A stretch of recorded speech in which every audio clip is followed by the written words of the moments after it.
बिस्मिल्लाहिर्रहमानिर्रहीम अस्सलाम वालेकुम। आप मेरा यूट्यूब चैनल देख रहे हैं। Welcome to my YouTube channel. Assistant की जो जॉब अनाउंस हुई हैं 16 स्केल की पंजाब पुलिस में, पंजाब पब्लिक सर्विस कमीशन की तरफ से, इसकी टेस्ट प्रिपरेशन के वाले से आपको पता है कि हमारा सेशन स्टार्ट हो चुका है। कल हमने इसका डेमो लेक्चर कर लिया था। डेमो लेक्चर में मैंने आपको सारा इसके डिटेल के साथ बता दिया था कि हमने कोर्स आउटलाइन क्या रखी है, क्या क्या उनसे हमने टॉपिक्स करने हैं, कौन कौन सी बुक्स को हमने कितना कितना टाइम देना है, सारी डिटेल के साथ मैंने आपसे बात कर दी थी। आज हमने इसका एक पास्ट पेपर डिस्कस करना था जी। ये जी पास्ट पेपर है असिस्टेंट पुलिस का 21/2/2020 मीन के 21 फरवरी 2020 को ये पेपर हुआ था जनाब। और ये आपका कंप्लीट 100 नंबर का पेपर है असिस्टेंट पुलिस का। ये सारे का सारा पेपर हम डिस्कस करते हैं। एग्जैक्ट आपका ये ओरिजिनल पेपर है, हरफ ब हरफ जैसे पीपीएससी में आया हुआ है वैसे ही सारे का सारा यहाँ पे मैंने कंपाइल कर दिया है। तो आपने इसमें से क्या देखना है, हम ये सबसे पहले ये देखते हैं कि पेपर की कंपोजिशन क्या थी, क्या, ताकि हम ये पेपर को देखते हुए इसको पूरा एनालिसिस करते हुए हम अपनी जो टेस्ट प्रिपरेशन के वाले से जो सेशन हमने चलाना है इसकी हम प्लानिंग कर सकें, इसकी स्ट्रेटजी तरतीब दे सकें कि हमें किस तरह से इस पेपर को क्रैक करना चाहिए, कि कंपोजिशन क्या होगी इसमें। ठीक है जी। तो सबसे पहले देखें जी, ये मेरे पास जीके वाला पार्ट है। तो जीके वाले पार्ट में आपके पास 9 क्वेश्चन आए हुए थे, 9 क्वेश्चन थे जीके वाले पार्ट के। ठीक है जी। 9 क्वेश्चन ये जीके वाले पार्ट के थे। पहले मैं थोड़ा ये जो इसके पार्ट्स हैं सारे के सारे, ये हम इसको थोड़ी सी इसकी कंपोजिशन को समझ लें। उसके बाद फिर मैं आपको 1 बाय 1 सारे क्वेश्चन भी सॉल्व करवा देता हूँ, ताकि थोड़ा सा आपको आइडिया हो जाए कि किस लेवल का पेपर आपको आएगा, किस लेवल की आपको प्रिपरेशन करनी चाहिए। उसके बाद आपके पास जियोग्राफी थी। तो जियोग्राफी के आपके पास क्वेश्चन थे जी 10 से लेकर आपके पास 21 तक, तकरीबन 11 क्वेश्चन यहाँ पे जियोग्राफी के थे। अब ये जियोग्राफी आपकी पाकिस्तान की जियोग्राफी भी थी और साथ ही इंटरनेशनल जियोग्राफी थी। ठीक है जी। उसके बाद एवरीडे साइंस था जी। एवरीडे साइंस के आपके पास 8 क्वेश्चन आए हुए थे। ठीक है, ये एवरीडे साइंस के 8 क्वेश्चन थे। फिर पाकिस्तान स्टडी है। पाकिस्तान स्टडी के 31 से 42 तक तकरीबन ये 12 क्वेश्चन आपके पाकिस्तान स्टडी के थे। ठीक है जी। उसके बाद आपके पास करंट फेयर था। करंट फेयर में आपके पास तकरीबन ये 7 क्वेश्चन यहाँ करंट फेयर के भी आए हुए थे। उसके बाद आपके पास है जी इंग्लिश के आपके पास जी ये थे तकरीबन आपके पास ये 10 क्वेश्चन इंग्लिश के थे। ठीक है जी, 10 क्वेश्चन आपके इंग्लिश के आए हुए थे। उसके बाद कंप्यूटर साइंस था। कंप्यूटर साइंस आपके पास ये चलता है, ये भी तकरीबन आपके पास 10 क्वेश्चन ये आपके पास कंप्यूटर साइंस के थे। उसके बाद मैथमेटिक्स है जी। तो मैथमेटिक्स के आपके पास ये भी तकरीबन आपके पास 10 क्वेश्चन ही मैथमेटिक्स के थे। उसके बाद आपके पास इस्लामियात है जी। तो इस्लामियात के आपके पास ये भी 81 से 90 तक तकरीबन 10 क्वेश्चन ये इस्लामियात के भी आपके पास थे। उर्दू जनाब 91 से 100 तक 10 क्वेश्चन आपके आपके जो थे ये उर्दू के भी थे। ठीक है जी। तो ये आपके पास पेपर की कंपोजिशन थी। अब थोड़ा सा आप गौर करें, आपने सबसे जो लंबा चौड़ा सिलेबस होता है वो आपका जीके का होता है। जीके और करंट अफेयर के लिए बच्चे सारे का सारा अपना टाइम वेस्ट कर देते हैं। आप देखें जी, जीके के आपके पास 9 क्वेश्चन हैं और उसके बाद आपका जो करंट अफेयर है, करंट अफेयर के आपके पास 7 क्वेश्चन है। टोटल आपके पास ये 16 क्वेश्चन बनते हैं, 16 मार्क्स आपके जीके और करंट अफेयर के बनते हैं। इसके अलावा 84 मार्क्स जो है ना वो आपके समझने के, जिनको हम कहते हैं मुफ्त के मार्क्स होते हैं, बिल्कुल आसान, जो आपके जो ना लिखे पढ़े क्वेश्चन है। मुताले पाकिस्तान है, एवरीडे साइंस है, इस्लामियात है, इंग्लिश है, मैथमेटिक्स है, उर्दू है, कंप्यूटर साइंस है, ये सारी के सारी ऐसे सब्जेक्ट्स हैं जिनका सिलेबस बिल्कुल शार्ट होता है, जिनका सिलेबस बिल्कुल शार्ट होता है और उनको थोड़ा सा हम फोकस के साथ पढ़ें तो हमारे अच्छे मार्क्स बन सकते हैं, अच्छे मार्क्स बन सकते हैं। लेकिन होता क्या है कि हम जीके और करंट अफेयर के पीछे इतना भाग रहे होते हैं, इतना भाग रहे होते हैं कि सारे का सारा टाइम अपना जीके और करंट अफेयर पे ही लगा देते हैं, तो जिसकी वजह से बाकी सब्जेक्ट्स में रह गए हैं। हमारी पहले भी स्ट्रैटेजी यही होती थी, अब भी स्ट्रैटेजी यही होगी इंशाल्लाह, कि हम कोशिश करते हैं कि शार्ट से शार्ट सिलेबस करें, प्रिसाइज सिलेबस करें, बिल्कुल स्मार्ट स्टडी करें, बिल्कुल थोड़े से थोड़ा सिलेबस करें और हमारे मार्क्स मैक्सिमम आ जाएं। क्योंकि हमने कोशिश करनी होती है कि राइट वे में हम ज़रा बच्चों को मेहनत करवाएं, बिल्कुल शार्ट सा सिलेबस करवाएं और उसको अच्छे तरीके से करवा दें। और हम ऐसी स्ट्रेटजी रखते हैं कि हमारे मार्क्स जो है 80 से 90 की रेंज में चले जाते हैं। और तो यही आपको पता है, मेरिट जो है ना पीपीएससी का, इस तरह की पोस्टें जो होती हैं, इन पोस्टों का जो मेरिट है आम तौर पे आपका 70 to 80 की रेंज में रहता है, अगर बहुत ज़्यादा भी हाई हो। अगर आम तौर पे तो आपके पास 60 to 70 की रेंज में रहता है, लेकिन अगर थोड़ा सा मेरिट हाई भी हो जाए, थोड़ा सा कंपटीशन ज़्यादा भी हो जाए, तो फिर भी आपका जनाब जी 80 से 90 के दरमियान कभी कभार है चाहे, वरना 70 to 80 की रेंज में ही रहता है, कभी है कुछ शादो नादर 80 से 90 की रेंज में चल जाए, वरना 70 to 80 के दरमियान भी मेरिट रहता है। आमतौर पे 60 to 70 के दरमियान ही खत्म हो जाता है, लेकिन कभी जो है ना कोई थोड़ा सा पेपर का मेरिट ऊपर भी चला जाए तो 70 to 80 की रेंज में चला जाता है। अब हम बात करते हैं जी क्वेश्चन की।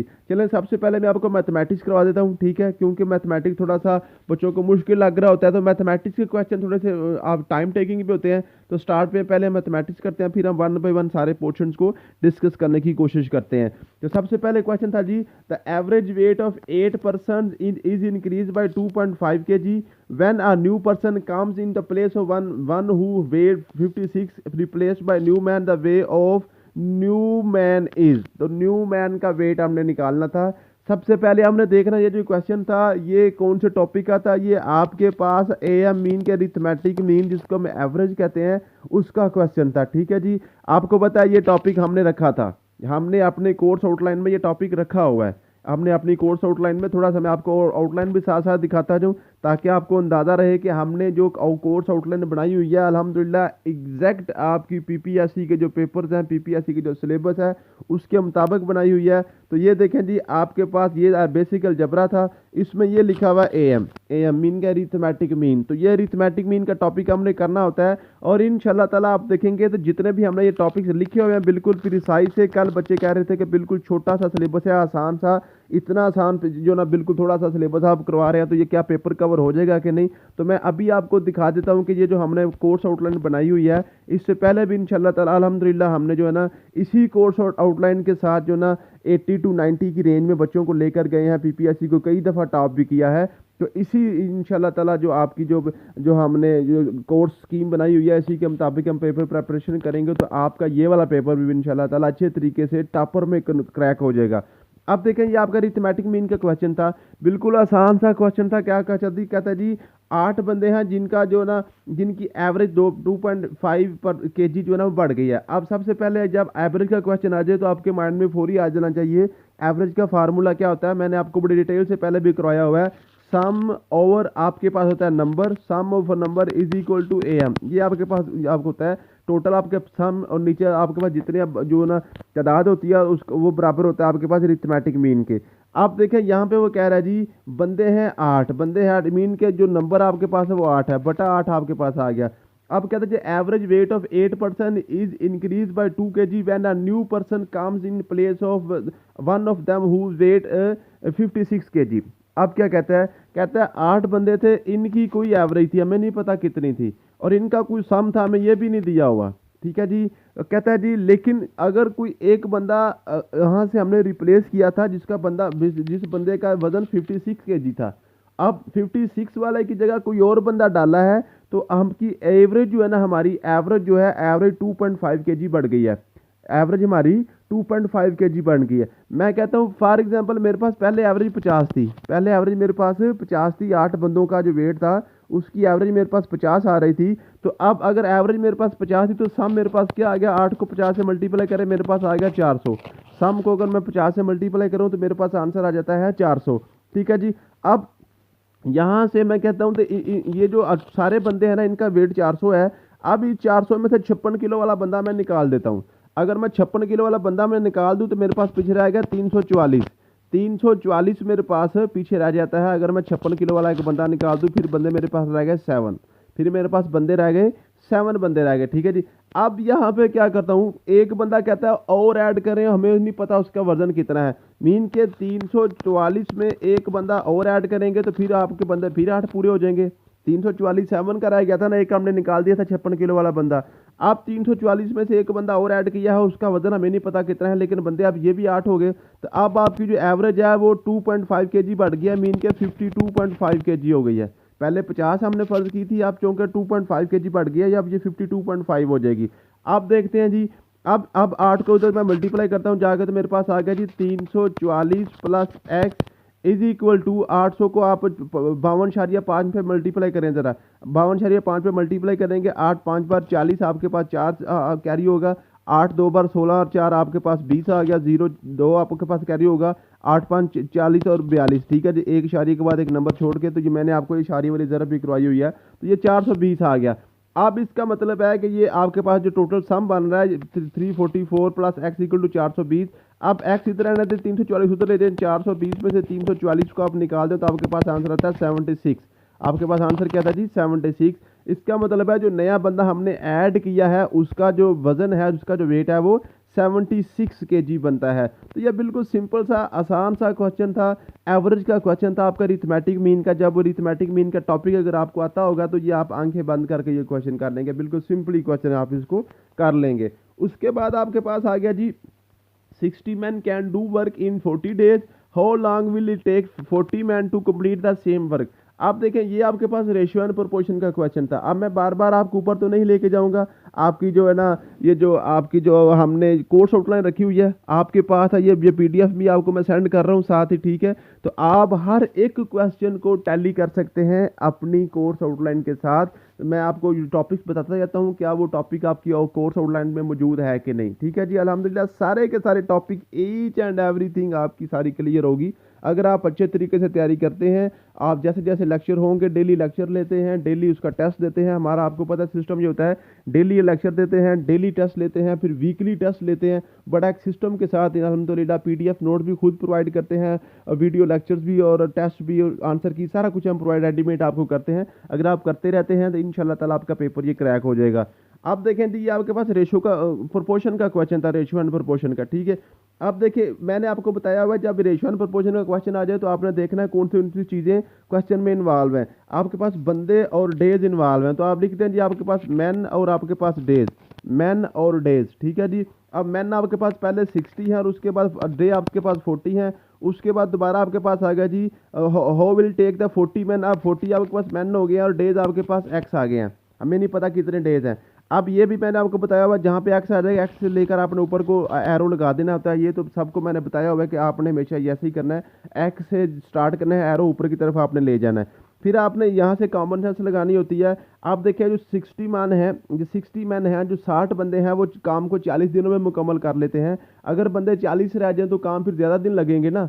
देखिए यहाँ पे आपने इसका इन्वर्सली प्रोपोर्शनल और डायरेक्ट प्रोपोर्शन आपने निकालना होता है, रास्त और मकूस तनासब, ठीक है। अब देखें अगर सीधी सी बात है अगर 60 बंदे एक काम को कर रहे हैं, फॉर एग्जांपल आप घर बना रहे हैं तो 60 बंदे जो है मिलकर एक घर को 40 दिन में बनाते हैं। 60 मिस्त्री जो आप लगाते हैं 60 मिस्त्री, अगर मिस्त्री सिर्फ 40 रह जाते हैं इसका मतलब है घर आपका लेट हो जाएगा, ज़्यादा दिन लग जाएंगे। इसका मतलब है एक चीज़ बढ़ने से एक चीज़ कम होने से दूसरी बढ़ रही है। मिस्त्री कम हो गए हैं तो डेज आपके बढ़ रहे हैं, तो ये आपके पास माकूस तनासब है, इनवर्स प्रोपोर्शन है, तो ये आपका तीर उल्टा आएगा, तीर इसका उल्टा आएगा।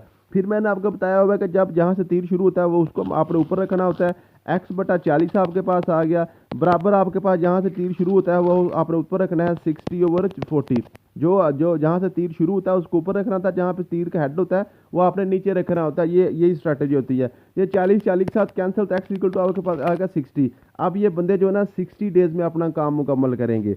उसके बाद क्वेश्चन था what is the value of x in 3x - 15 - 60 - 6 is equal to 0। ये बेसिक आपके पास जो ना इसको क्रॉस मल्टीप्लिकेशन का क्वेश्चन भी कहते हैं, बेसिक अलजेब्रा आपके पास जो काउंटिंग है सिर्फ, ठीक है जी। इसमें क्या करना था आपके पास है 3x - 15 - 6 इक्वल टू 0। तो सिंपल सा क्वेश्चन था, 3x आपने एक तरफ रखना था, बाकी जो सारे नंबर हैं इनको आपने बराबर की उस साइड पे ले जाना था। जब बराबर की उस साइड पे लेके जाते हैं प्लस वाला माइनस में हो जाता है, माइनस वाला प्लस में हो जाता है, ज़रब वाला तकसीम में, तकसीम वाला ज़रब में उलट के जाते हैं, ठीक है जी। -6 उधर जाकर +6 बन जाएगा और -15 उधर जाके +15 बन जाएगा, तो ये बन जाएगा 21। ये आपके पास बन गया 21, 6 और 15 21। 3x इधर आ गया, अब 3 भी तो इधर से हम उधर लेके जाएंगे, 3 इधर एक्स का तो मल्टीप्लाई हो रहा था उधर जाके डिवाइड हो जाएगा, तो x आपके पास आ गया 21/3। आपके पास आंसर आ गया 7। आंसर क्या आ जाना था आपके पास 7 आंसर आ जाना था जी। उसके बाद क्वेश्चन आपके पास था जी if RS 1000 rupees is divided among Rabel and Aamna. अब रबेल और आमना के दरमियान 1000 रुपया आपने क्या करना है जी तकसीम करना है, तो प्रोपोर्शन उनकी 2 और 3 रख दी हुई है। आप देखिए जी आपका रेशो का क्वेश्चन था, बिल्कुल सिंपल सा रेशो का क्वेश्चन था। ये भी मैंने आपको बड़ी डिटेल से इस तरह की चीज़ें रेशो की सारी टाइप्स मैंने करवाई हुई है, ठीक है जी। आप ये डिस्ट्रीब्यूशन रेशो है respectively how much will rebel receive, कहता है जी 1000 रुपया आपने डिवाइड करना है रबेल और आमना में, और उनकी जो प्रोपोर्शन बन रही है रेशो बन रही है वो आपके पास 2 और 3 की रेशो है। मैंने आपको बताया हुआ जब इस तरह के क्वेश्चन आ जाए तो आपने जो रेशो को आपने ऐड कर लेना था, 2 और 3 आपके पास आ गए 5, ठीक है जी। अब टोटल आपने 5 हिस्से करने हैं, तो 5 हिस्से करें 1000 के आप 5 हिस्से करें तो आंसर आपके पास आता है 200। 1000 को 5 में मल्टीप्लाई करें तो आंसर क्या आपके पास आता है जी 200 आंसर आता है।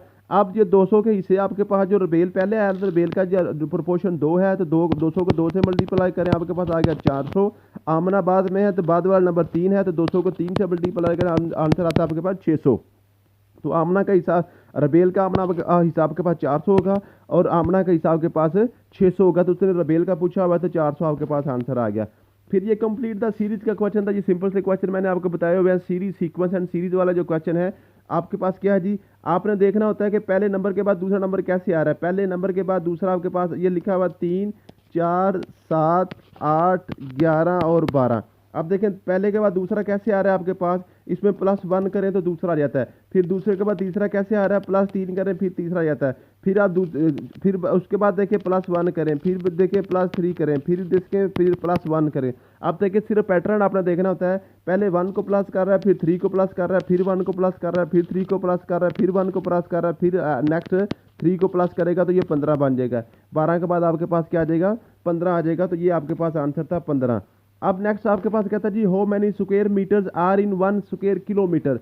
अब देखें कहता है जी एक स्क्वायर आपने बनाना है, एक स्क्वायर आपने बनाना है जो कि 1 किलोमीटर का स्क्वायर है। मीन के स्क्वायर की लेंथ और विड्थ आपको पता सेम होती है, तो ये भी आपके पास 1 किलोमीटर है और ये भी आपके पास 1 किलोमीटर है। कहता है इस स्क्वायर के अंदर जो ना आपके पास मीटर स्क्वायर्स कितने हैं। मीन के मीटर्स के यहाँ पे अगर ये डब्बे आप बनाते हैं 1 मीटर के तो वो कितने बन जाएंगे, 1 मीटर के कितने बन जाएंगे। तो आपको पता है 1 किलोमीटर में आपके पास 1000 मीटर होता है और 1 किलोमीटर इधर भी 1000 मीटर होगा। तो इसका जो एरिया होता है जो टोटल आपने स्क्वायर निकालने होते हैं दोनों को मल्टीप्लाई करना होता है। तो 1000 को आप 1000 से मल्टीप्लाई करते हैं तो आपको पता है मल्टीप्लाई हमने कैसे करना होता है। ये आपके पास 1000 है, मल्टीप्लाई बाय आपके पास 1000 आ गया, 1 को 1 से मल्टीप्लाई करें 1 आ गया और जितने जीरो होते हैं वो आपने जमा कर लेने होते हैं। ठीक है, तो ये के साथ 6 जीरो आपके आ जाएंगे। ये बिल्कुल सिंपल सा आसान सा क्वेश्चन था। नेक्स्ट आपके पास कहता है जी a fruit basket comprises of oranges peach and strawberries. ठीक है जी, माल्टे हैं और आपके पास आड़ू है और आपके पास स्ट्रॉबेरी है एक एक एक बास्केट में। The ratio of orange to peach to strawberries 2:3:4। ये भी आपके रेशियो का क्वेश्चन दोबारा आ गया। बिल्कुल सिंपल सा क्वेश्चन था। कहता है जी आपके पास ऑरेंज पीच और स्ट्रॉबेरी 3 आपके पास फ्रूट्स हैं और उसकी जो रेशियो है 2 3 और 4 की रेशियो है, 2 3 रेशियो 4 है। How many total fruits are them in the basket if the orange are 8। कहता है जी ऑरेंज आपके पास 8 है, ऑरेंज आपके पास 8 है तो बताएं टोटल कितने हो जाएंगे। अब हम क्या करेंगे इसको, एक तो तरीका ये है कि इसको सिंपल कर लें, इसको ये जो ना इसको 2 पे डिवाइड करके इसको सिंपलेस्ट फॉर्म में ले आए, या हम क्या करें यहीं से आगे चल पड़ते हैं। ऑरेंज आपके पास अगर 2 थे तो आपके पास जो ना पीच 3 थी और स्ट्रॉबेरी आपके पास 4 थी। अगर ऑरेंज मैं 4 कर देता हूँ, मीन के इसको मैं डबल कर देता हूँ तो ये मेरे पास भी डबल हो जाएगा, 6 हो जाएगा, ये भी मेरे पास डबल होके 8 हो जाएगा। सिर्फ जो पैटर्न हमने एक पे जो ना इस पे करना है अप्लाई करना है वही पैटर्न आपने आगे भी अप्लाई करना होता है। फिर अगर मैं इसको 4 को डबल करके 8 कर देता हूँ तो मेरे पास ये पीच आपके पास 12 हो जाएंगे और आपके पास जो स्ट्रॉबेरीज हैं वो 8 और 8 16 हो जाएगा। हमने डबल डबल किया ना। अब देखिए ऑरेंज आपके पास 8 थे, 8 हो चुके हैं। अब आपके पास जो जो जो जब वो आपके ऑरेंज 8 होते हैं, जब ऑरेंज 8 होते हैं तो बाकी 12 और 16 होते हैं। अब इन तीनों को आप ऐड कर लें, तीनों को ऐड कर लें, 16 और 12 और 8 आपके पास टोटल आपके पास 36 हो जाएगा। तो टोटल आपके पास जो फ्रूट्स की तादाद होगी वो 36 हो जाएगी जब आपके पास ऑरेंज 8 हो चुके होंगे। ठीक है जी, मुझे उम्मीद है कि आपको ये समझ आ रही होगी। बिल्कुल सिंपल से क्वेश्चन होते हैं, बिल्कुल आसान से। जब इसको हम करेंगे टॉपिक वाइज इंशाल्लाह ताला हमारे सारे क्वेश्चन क्लियर हो जाएंगे। नेक्स्ट कहता है जी divide 350 into 2 parts in way that exceeds the other by 4। कहता है जी जो 350 रुपये है, 350 का फिगर है, इसको अपने 2 हिस्सों में तकसीम करना है। इस तरीके से तकसीम करना है जो एक हिस्सा और दूसरा हिस्सा जो है ना उसका जो एक और दूसरे हिस्से के दरमियान जो फ़र्क है ना वो 4 का फ़र्क होना चाहिए। जो एक्सीमीन के जो है ना एक पार्ट दूसरे से क्या करे 4 नंबर बड़ा होना चाहिए। तो ये तो क्वेश्चन आपका हिट एंड ट्रायल वाला मेथड आपको मैंने करवाया हुआ है। तो नीचे जो आपके पास आंसर थे, आंसर्स को आपने देखना होता है कौन सा आंसर ऐसा है जिनके दोनों के दरमियान 4 का फर्क है और जमा करें तो 350 बन रहा है। तो 173 और 170 इसमें आंसर करेक्ट था। नेक्स्ट आपके पास है जी लुक एट द सीरीज। ये सीरीज फिर आपने देखनी थी। अब देखिए आपके पास लिखा हुआ है 58, फिर लिखा हुआ है 52, फिर लिखा हुआ है जी 46, फिर लिखा हुआ है 40, फिर लिखा हुआ है 34। अब देखें 58 से 52 क्या आ रहा है -6 करने से, 52 से 46 क्या आ रहा है -6 करने से, फिर -6 करने से, फिर -6 करने से। आपको पैटर्न की समझ आ गई, ये -6 कर रहा है, यहाँ भी -6 करते हैं तो आपके पास आ गया आंसर 28। आंसर क्या आ गया आपके पास 28। 8 आ गया। नेक्स्ट आपके पास है जी, a mason fixed black tile square shape around a square room, there are 21 tiles on each side, how many tiles he need altogether. अब देखिए ये आपके पास ज्योमेट्री का क्वेश्चन था, बल्कि ज्योमेट्री से भी पहले जो है ना ये बिल्कुल आपका जो है ना कॉमन सेंस का क्वेश्चन था। कहता है जी एक आपके पास मिस्त्री है ना, उसने जो एक रूम है ना उसके ऊपर उसने टाइलें लगाई हैं, स्क्वायर रूम है आपके पास, ये आपके पास इस तरह का आपका स्क्वायर रूम है, ऐसे ऐसे आपके पास रूम है, ठीक है जी। कहता है इसकी चारों साइडों पे वो क्या करता है, टाइलें लगा देता है, चारों साइडों पे स्क्वायर टाइलें लगाता है, 1 2 3 इस तरह करके 21 टाइलें टोटल लगाता है जी। एक साइड पे कितनी आती हैं जी, 21 टाइलें आती हैं, और इस साइड पे भी 21 टाइलें आती हैं, इस साइड पे भी कितनी आती हैं, 21 आती हैं, ठीक है जी। इस साइड पे भी आपके पास कितनी आती हैं जी, 21 टाइलें आती हैं, इस साइड पे भी आपके पास 21 टाइलें आएंगी, ठीक है जी। इसके चारों तरफ उसने 21 टाइल लगाई, इस तरफ भी आपके पास 21 टाइलें आ जाएंगी, ये आपने इस तरफ समझ लेना। 21 तो मैंने तो नहीं 21 बनाई, लेकिन आपको समझाने के लिए, ठीक है, समझे कि ये 21 है, ठीक है।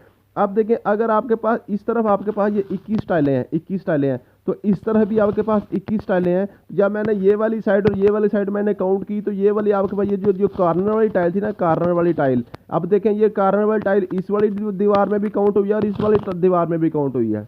इसका मतलब है ये कॉर्नर वाली जो टाइल है मेरी 2 दफ़ा काउंट हो गई है, कॉर्नर वाली टाइल मेरी 2 दफ़ा काउंट हो गई है। अब इसी तरह का ये वाली दीवार और ये वाली दीवार में करूँगा तो फिर ये वाला कॉर्नर मेरा 2 दफ़ा काउंट हो जाएगा, ये इस तरफ भी काउंट हो जाएगी, इस तरफ भी काउंट हो जाएगी। ये वाली जो टाइल थी ये भी मेरे पास इस तरफ भी काउंट हो रही है और इस तरफ भी काउंट हो रही है। इसी तरीके से ये वाला जो कॉर्नर है ये मेरे पास इस वाली दीवार के साथ भी और इस वाली दीवार के साथ भी काउंट हो रही है।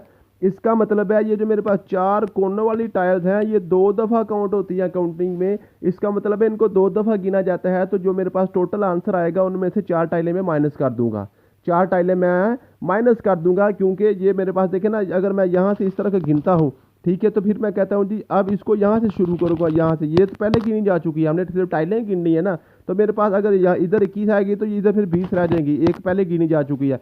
फिर आप अगर इस तरफ देखते हैं तो ये तो पहले गिनी जा चुकी है, तो यहाँ पे 20 रह जाएंगी, ठीक है।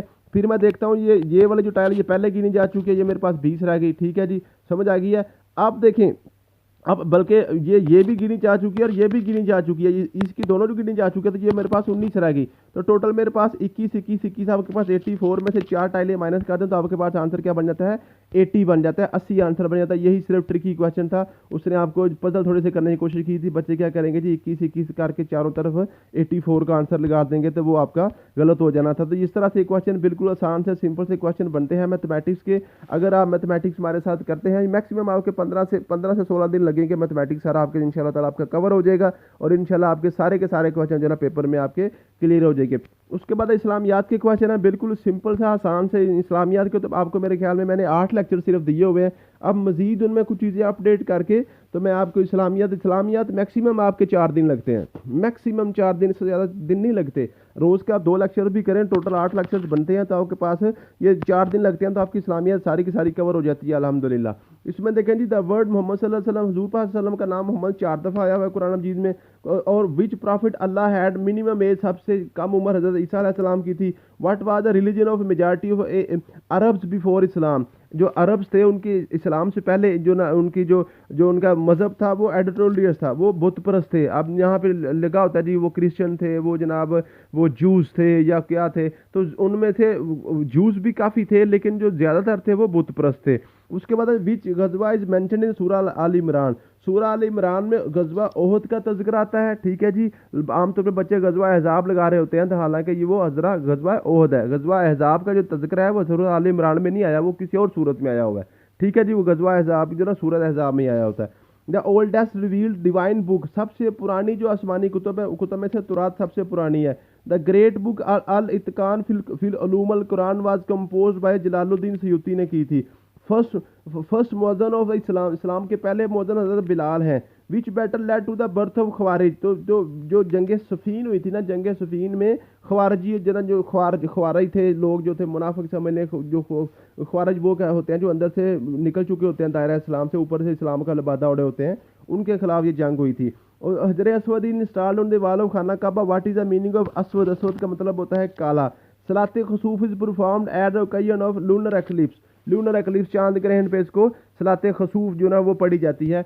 अब ये 10 के 10 क्वेश्चन हैं। मैंने आपको इस्लामियात के कल जो मेरा जो डेमो लेक्चर था उसमें मैंने सारे के सारे आपको इस्लामियात के लेक्चर जो पहले हमने दिए हुए हैं मुख्तलिफ पोस्टों के लिए, वो मैंने आपको 8 के 8 लेक्चर की सीरीज सेंड की थी। आपने वेरी ऑनेस्टली बताना है, वेरी ईमान जो ना ऑनेस्टली आप वो लेक्चर सुने और ये सारे क्वेश्चन देखें। क्या देखें, कोई एक भी क्वेश्चन ऐसा है जो हमारे नोट्सों से हमारे लेक्चर से बाहर आया हो? सारे के सारे क्वेश्चन अल्हम्दुलिल्लाह क्लियर हो रहे हैं। तो वो 8 लेक्चर करने में सिर्फ आपको 4 दिन लगते हैं। अब मैं मजीद चीज़ें उसमें अपडेट करके आपको वो 8 लेक्चर मजीद वो आपको अपडेट कर दूंगा। तो इंशाल्लाह ताला आपका किसी भी सूरत में कोई भी क्वेश्चन है इस्लामियात का उससे बाहर नहीं जाएगा। अगर आपने डेमो लेक्चर नहीं सुना, इसी वीडियो की जो डिस्क्रिप्शन में मैं डेमो लेक्चर का लिंक भी लगा दूंगा, आप डेमो लेक्चर सुन लें और देख लें। और उस डेमो लेक्चर में आपके पास जो है ना जी वो जो सब्जेक्ट वाइज लिंक्स लगे हुए हैं वहाँ से आप चेक कर सकते हैं। उसके बाद उर्दू का आ जाते हैं जी। उर्दू भी बिल्कुल, उर्दू थोड़ा सा मुश्किल लगता है आमतौर पे बच्चों को, लेकिन हम कोशिश करते हैं कि उर्दू का प्रिसाइज सा करें। एक आपको जो है ना उर्दू की ग्रामर की छोटे सा 2-3 लेक्चर होते हैं और उसके बाद आपके जो है ना उर्दू की ये जो है ना हिस्ट्री वगैरह के वाले से, तो ये 10 में से आपके पास 6 से 7 मार्क्स आमतौर पर लग जाते हैं। 6 से 7 नंबर बन जाते हैं बच्चों के पास, यही होता है। इससे ज़्यादा अगर हम जाएंगे डीपली चीज़ों को कोशिश करेंगे तो बाकी जो है हमारा टाइम वेस्ट हो जाएगा। तो हमने क्या करना है, उर्दू थोड़ा सा मुश्किल लगता है बच्चों को हिस्ट्री के वाले से, तो उस पर हम इतना टाइम नहीं लगाते। तो 6 से 7 नंबर आपके एग्जैक्ट लग जाते हैं, आंखें बंद करके 6-7 नंबर लग जाते हैं। बाकी आपने 2-3 नंबर रहते हैं उनके लिए इतना टाइम हम वेस्ट नहीं करते, ताकि हम जो ना ऊपर इंग्लिश, मैथ और आपके पास कंप्यूटर साइंस, मुताला पाकिस्तान इस्लामियत, वहाँ से अपने हम नंबर मुकम्मल मैक्सिमम 10/10 लेने होते हैं, 12/12 जितने भी आने होते हैं वो सारे के सारे हमने मैक्सिमम मार्क्स लेने होते हैं। तो वहीं से हमारा मेरिट हाई होता है। उसके बाद उर्दू के पहले शायर का नाम नज़ीर अकबर बादी, ये सब बच्चों को पता होता है। इसमें से आमतौर पर 6-7 क्वेश्चन ऐसे होते हैं बिल्कुल आसान होते हैं, वो आपको आने ही आने होते हैं। इस शेर में इल्मी बयान की कौन सी सूरत आई है जी? वो सुबह और वो छाँव सितारों की और वो नूर, देखिए तो गश करे अरली को औज तूर। तो औज तूर जो है ना, ये तूर क्या कहता है जी, ये इस्तारा किया गया हुआ है। इस्तारा और तशबीह और तलमी, ये सारी मैंने बड़ी डिटेल से आपको चीज़ें अपने नोट्स में पढ़ाई हुई हैं, अगर आप पढ़ेंगे तो आपको मजीद समझ आ जाएगी। उसके बाद चहार शुम्बा मापने का कौन सा दिन है? आप देखना जी, चहार शुम्बा ये मैंने आपको इस्लामियात के में वैसे ये क्वेश्चन करवाया हुआ है। तो शुम्बा मैंने आपको बताया था, शुम्बा कहते हैं हफ्ते को, शुम्बा कहते हैं हफ्ते को, ये फारसी का लफ्ज़ है शुम्बा। तो हफ्ते के बाद आता है यक शुम्बा, यक शुम्बा मैंने के एक शुम्बा, में हफ्ते के बाद एक दिन इतवार। फिर आपके पास उसके बाद ना ये जो आपका यक शुम्बा और उसके बाद सोम शुम्बा, सा शुम्बा और चहार शुम्बा। ठीक है जी। तो चहार का मतलब होता है 4, ये सिंपल सी बात, सीधा सीधा। ये आपके पास है ना दो, यक शुम्बा, दो शुम्बा और सा शुम्बा और चहार शुम्बा।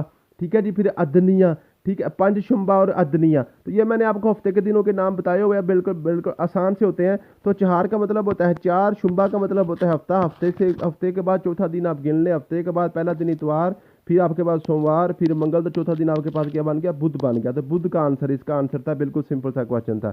उसके बाद आपके पास आंसर था क्वेश्चन था क्वायत का वो था जिसमें मुरक्कब जुमलों और औरतों से बहस की जाती है, कहलाता है नहव। ठीक है जी। कौन सा जुमला दुरुस्त है? ये नीचे लिखे हुए थे। तो बराए मेहरबानी कल ज़रूर आए, ये आपका जुमला दुरुस्त था। बराए मेहरबानी करके लिखा हुआ था, ये गलत है। ठीक है जी। और बराए मेहरबानी को ऐसे बराए मेहरबानी लिखा हुआ था, तो बराए मेहरबानी कल ज़रूर है, ये आपका जो क्लियर था। ये भी बिल्कुल सिंपल सा आसान सा क्वेश्चन था। Charity begins at home, charity को सबसे पहले अपने घर से स्टार्ट करना चाहिए। तो इसका जो उर्दू मुहावरा बनता है वो जो अव्वल ख्वेश बाद दरवेश। अव्वल ख्वेश मीन के अव्वल आपके पास अपने जो घर वाले हैं, जो रिश्तेदार हैं, उनका हक बनता है, उसके बाद दरवेशों का हक बनता है, फ़कीरों का हक बनता है। शायद किसका शेरी मजमुआ है? तो शायद जो है ना जॉन एलिया का शेरी मजमुआ है। गालिब का ये मशहूर मिसरा मुकम्मल लिखिए, मौत से पहले आदमी गम से नजात पाए क्यों। बिल्कुल आसान सा था। डॉक्टर फरमान शेख फतेहपुरी की इस मशहूर तसनीफ का मुकम्मल करता शेर के शोरा के तज़किरे, और यह देखें ना इसका जो तसनीफ है ना, तसनीफ थी शोरा के तज़किरे और तज़किरा नगारी, ये इसकी जो ना इसकी तसरीफ यानी कि बुक का नाम था। बाग बाग होना का मतलब क्या होता था? बहुत खुश होना। अब देखें इसमें जो आपके पास था ये जो ना फतेहपुरी वाला ये क्वेश्चन थोड़ा सा आपका मुश्किल था, शायद ये आपसे ना हो सकता।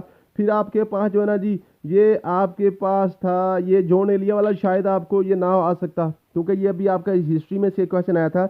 बाकी सारे के सारे ये गालिब का मिसरा शायद आप ये ना समझ सकते। तो बाकी तो सारे के सारे देखे पहले शायर का नाम और ये इस्तारा शायद आप ना समझ सकते।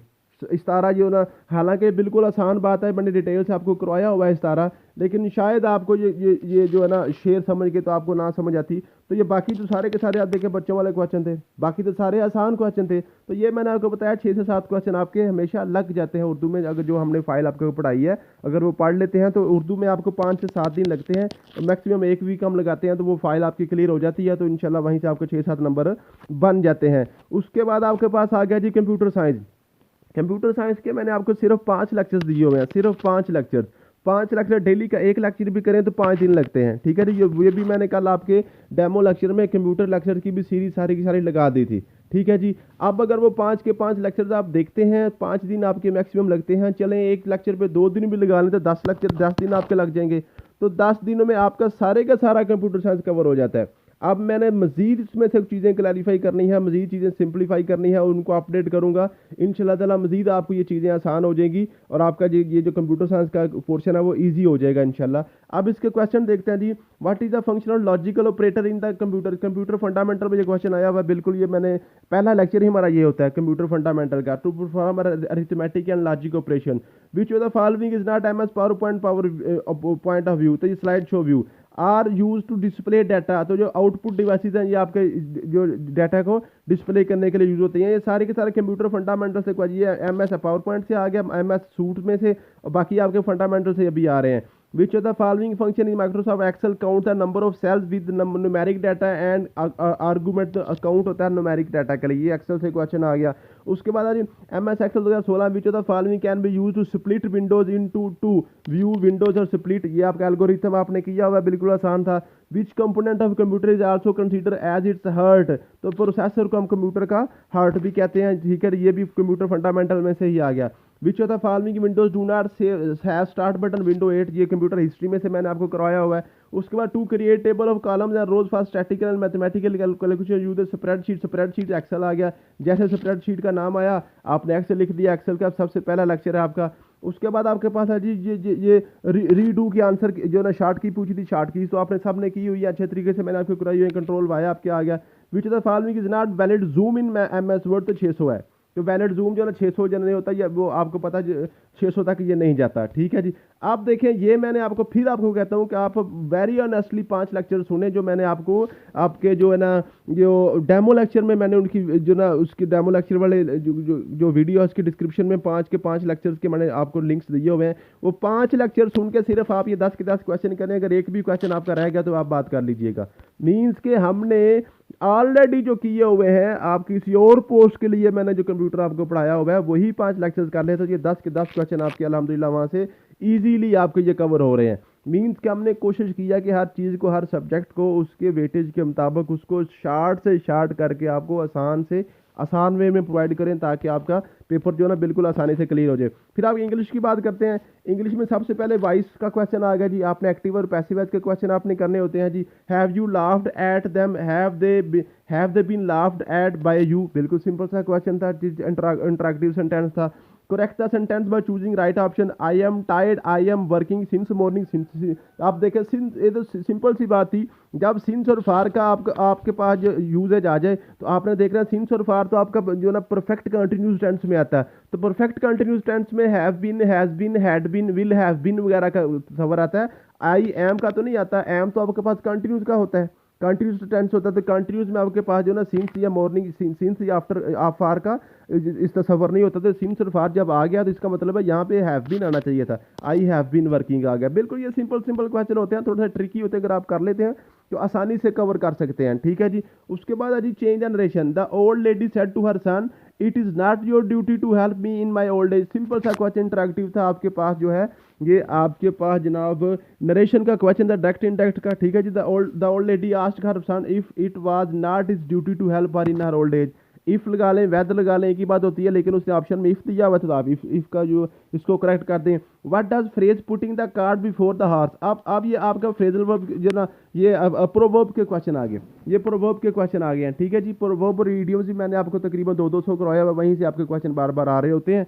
तो ये आपके पास putting the card before the horse का मतलब क्या होता है जी? To do something contrary to conventional order, ठीक है जी। उसके बाद आपके पास है जी choose the correct meaning of idiom. To fish in troubled water, to fish in troubled water, ये आपको ईडियम करवाया हुआ है, 200 ईडियम आपको करवाया हुआ है, इसी में से क्वेश्चन बार बार आ रहे होते हैं। To benefit from other people's troubles, ठीक है जी। Choose the correct meaning of the idiom once in a blue moon, blue moon on rare occasions, on rare occasion, ये सारे आपको करवाए हुए हैं, सिंपल सिंपल क्वेश्चन आ रहे हैं। Find the relationship similar to encourage and restrict, ये आपने इनका रिलेशन निकालना था, तो डेथ और surplus. What is the jobbery, jobbery का क्या मतलब होता है, conduct of public business for private again, ठीक है जी। उसके बाद था fill in the proposition I will be ready dash the time by you got here, तो बाय इसका आंसर आना था।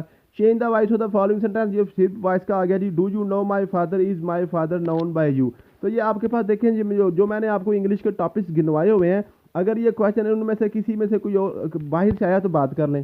Correct use of verb, एक्टिवाइज, passivise, narration, और उसके बाद आपके पास कॉम्प्लेक्स, कंपाउंड, और आपके पास जो है ना जी कंडीशन सेंटेंसेस वगैरह, और आपके पास जो है ना जी पार्ट्स ऑफ स्पीच, ठीक है। तो ये बेसिक डेफिनेशन, ये आपको 8-10 टॉपिक्स करवाए हुए हैं, वही बार बार आ रहे हैं, और नेक्स्ट भी हम वही करेंगे इंशाल्लाह।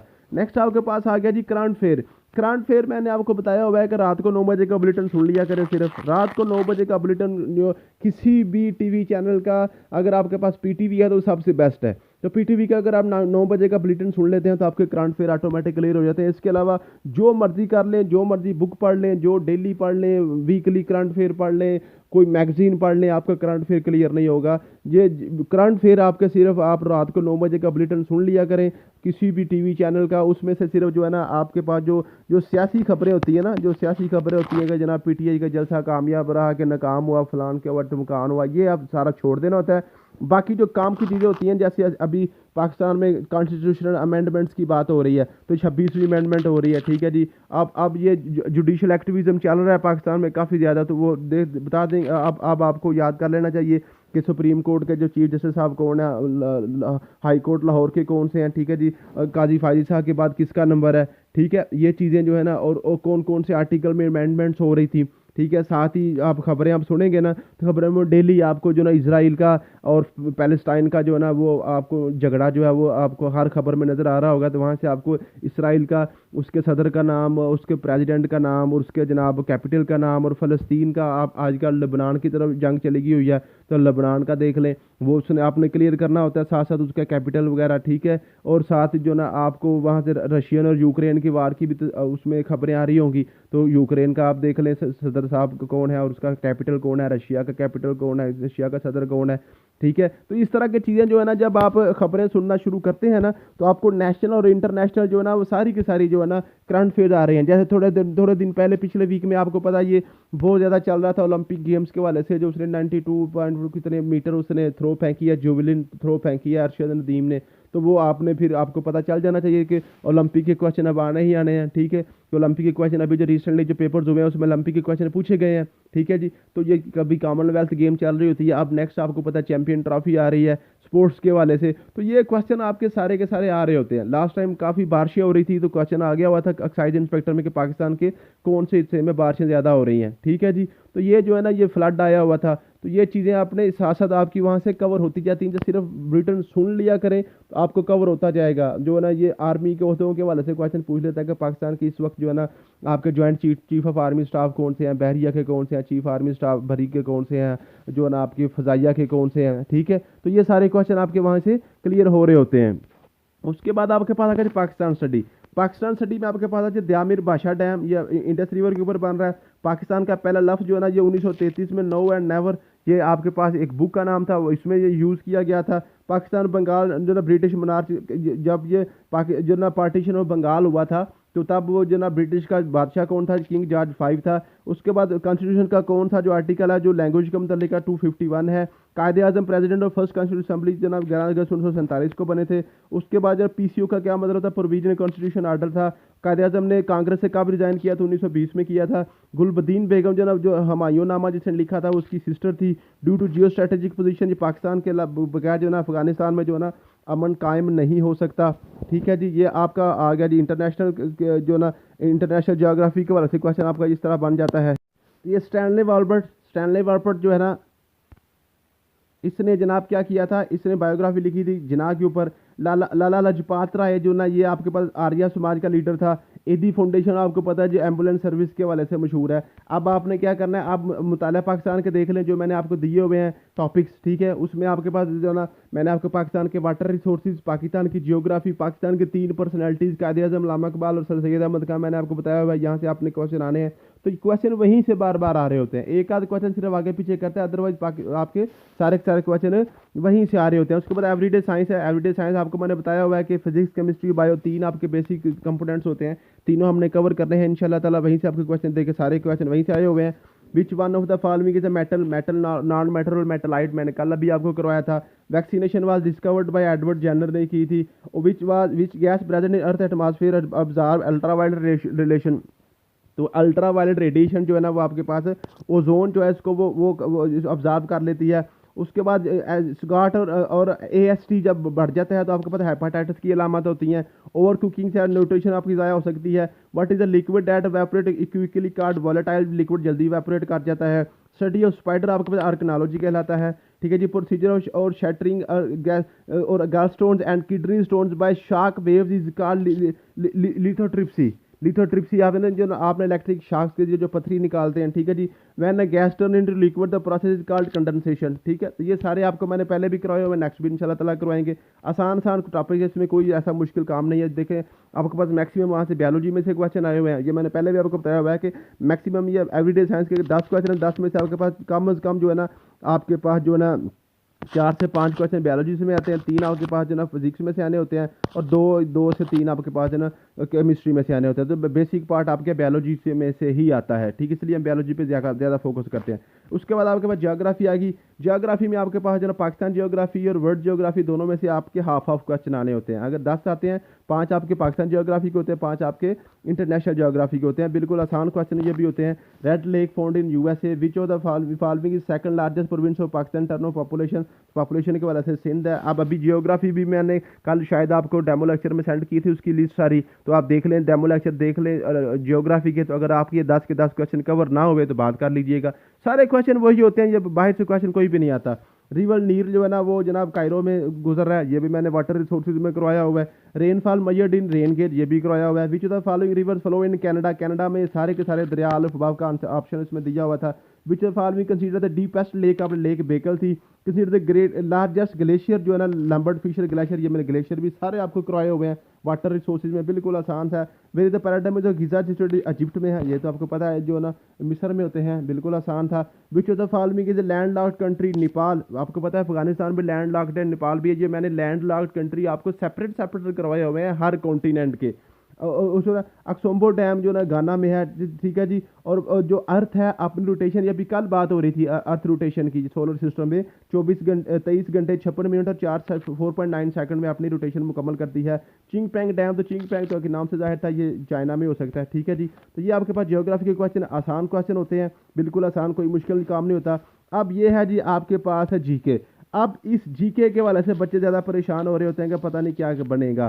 तो जीके के आपको टॉपिक्स दिए हुए हैं, आपके पास 8 से 10 टॉपिक्स हैं, वही आपने करने हैं बार बार। आपको मैंने बताया हुआ है बिग बैंग थ्योरी है, स्पेस है, उसके बाद सोलर सिस्टम है, उसके बाद आपके जियोलॉजी है, ठीक है जी। आपने अर्थ की इंटरनल स्ट्रक्चर आपने करना होता है, यूएनओ करना है, वो मैंने आपको इंटरनेशनल ऑर्गेनाइजेशन 5-6 बताई थी, 5-6 ट्रीटीज़ आपको बताए थे, वार्स बताई थी, फर्स्ट वार, world war, second world war, ठीक है। तो वो आपको 8 से 10 टॉपिक्स करवाए थे, वही हमने करने होते हैं बार बार। उन 8-10 टॉपिक्स में से ये जो आपके पास 7 से 8 नंबर आपके जीके के आते हैं, इनमें से आपके 50% क्वेश्चन गारंटी के साथ लग जाते हैं। 50% अगर आपके पास 10 क्वेश्चन है, 10 में से 5 क्वेश्चन हम आपको लिख के दे सकते हैं, आपके वो 8-10 टॉपिक में से लग जाएंगे। अगर 9 क्वेश्चन है, 9 में से 5 लग जाएंगे। 12 क्वेश्चन आते हैं, 6 क्वेश्चन लग जाएंगे, लाजमी लग जाते हैं। तो जब देखें ये टॉपिक्स बिल्कुल सिंपल से थोड़े से टॉपिक्स करके हमारे जो ना 5 से 6 नंबर यहाँ से लग रहे हैं, तो हमें क्या ज़रूरत है बाकी 3 नंबर्स के लिए इसको जो ना सारा टाइम अपना यहीं पे वेस्ट कर दें। इतना लंबा चौड़ा सिलेबस है जीके का कि आपको आ ही नहीं सकता। ये समंदर है, ये हम जो है उसको ओवरकम कर ही नहीं सकते। इसलिए हम कोशिश करते हैं कि ये इसको स्मार्ट करें, और जब इस स्ट्रेटजी के साथ हम चलेंगे तो इंशाल्लाह ताला ये मैंने सारे टॉपिक्स आपको दिए हुए हैं। कोर्स आउटलाइन मैंने डेमो लेक्चर में आपको बता दी थी, ठीक है। इसके लेक्चर्स भी मैंने दिए हुए थे। तो आप अगर इस तरीके से करते हैं तो आपका पेपर, कोई ऐसी रीज़न ही नहीं है कि आपका पेपर पास ना हो। थैंक यू सो मच, मिलते हैं नेक्स्ट वीडियो में। अल्लाह हाफिज़।